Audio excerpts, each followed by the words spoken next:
Sometimes when you watch the college football playoff rankings, it leaves more questions than answers.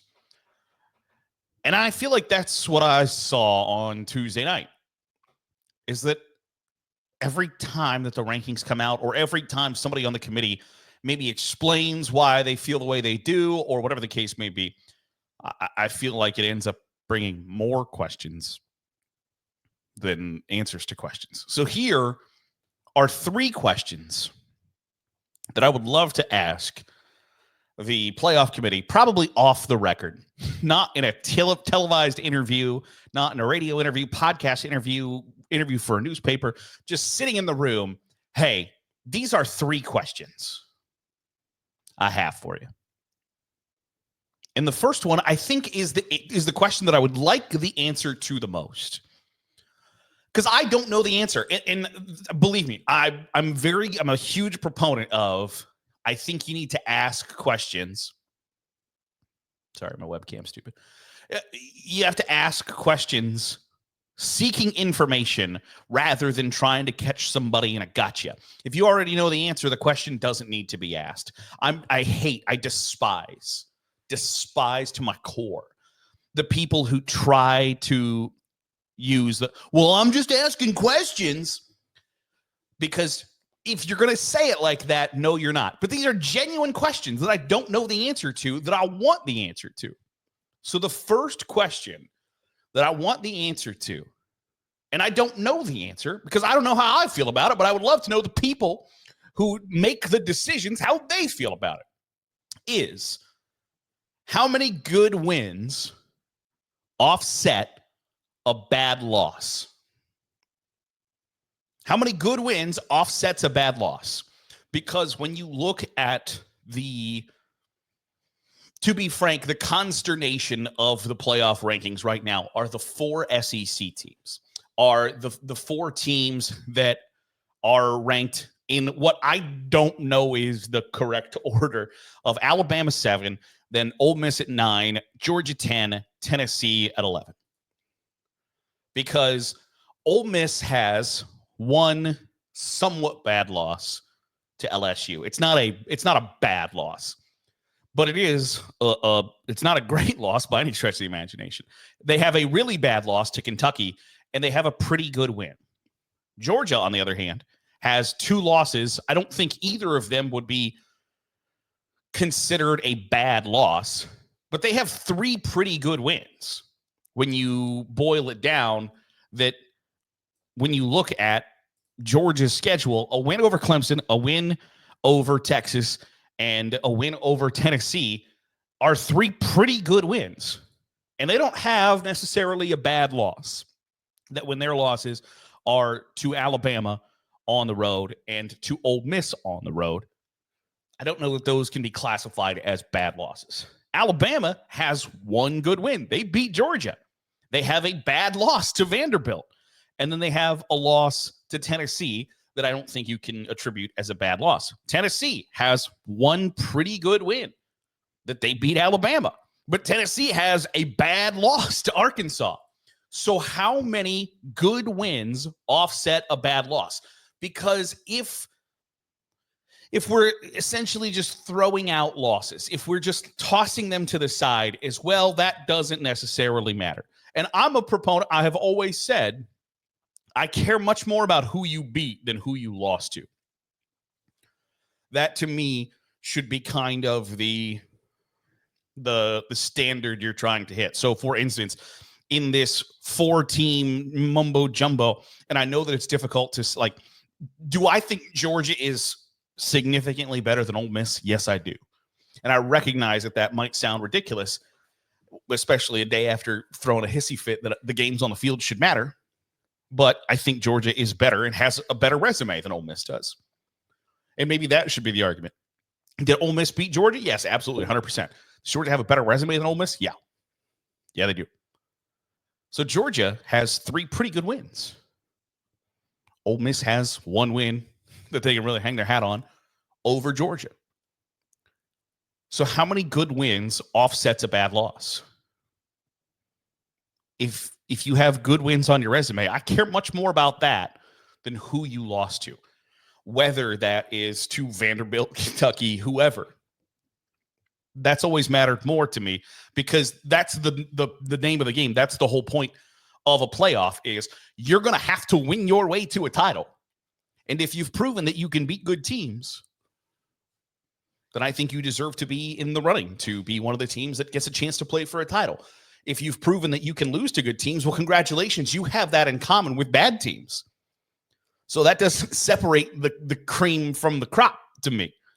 So I want to know, how many good wins offset a bad loss? Can a bad loss be offset?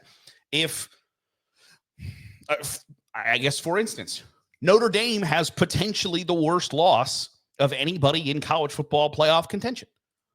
And it might not even be potentially. Notre Dame probably has the worst loss of anybody in college football playoff contention. So, obviously, some of those losses have been offset by, or I guess not some of, that loss has been offset by their wins. They have a win over Texas A&M. They have a win. They have a win over Louisville. They have a win over Navy. Are those super fantastic wins? I think the win over Texas A&M is pretty darn good, especially that it was at Kyle Field. But Notre Dame has seemingly vanquished their bad loss. So what's that equation? What's that magic number look like? How many good losses offsets a bad loss? How many good wins offset a bad loss? I would love the answer to that question. The second question that I would like to ask, and I know how I feel about it, is there such a thing as a good loss? Because I think the College Football Playoff Committee would tell you yes, that there is.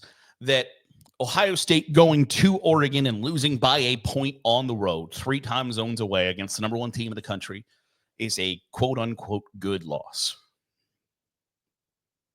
And I would disagree with that. I think a loss is a loss is a loss is a loss. You have one objective, win your game. And if you don't do it, regardless of the situation, regardless of injury report, regardless of hostile environment, regardless of total outcome, I think a loss is a loss is a loss. And there is no such thing as a good loss. There are bad losses. There are worse losses than others. But can a loss be good? In my opinion, no. And I think they would tell you yes. I think they would tell you Penn State losing at home against Ohio State in a game where they had 35 cracks inside the 5-yard line and never scored a touchdown, that would be a good loss. Or if Indiana loses on the road to Ohio State by a late field goal or whatever, I think they would tell you that that's a good loss. And I don't subscribe to that theory. And that's not it's not I'm trying to actually, I don't believe in that. I believe in asking questions. I know how I feel about it, but I want to know how the people making the decision feel about it. In your opinion, is there such a thing as a good loss? Because to me, no. I'm willing to hear you out. I'm willing to understand your thinking, but I don't know that I can be swayed on that. And then the final one, I don't know how I feel about it because I think the answer is one I don't like.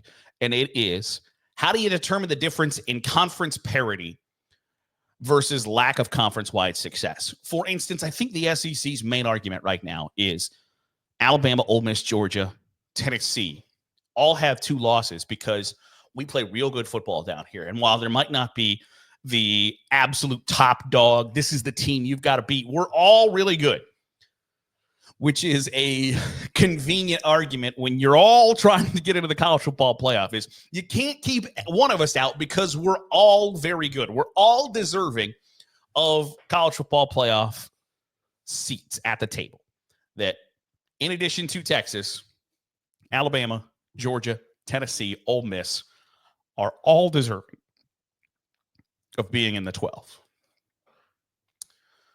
But if you then flip and because they've all beaten each other. Well, the Big 12 has done the same thing. That BYU has a loss and Colorado has 2 losses.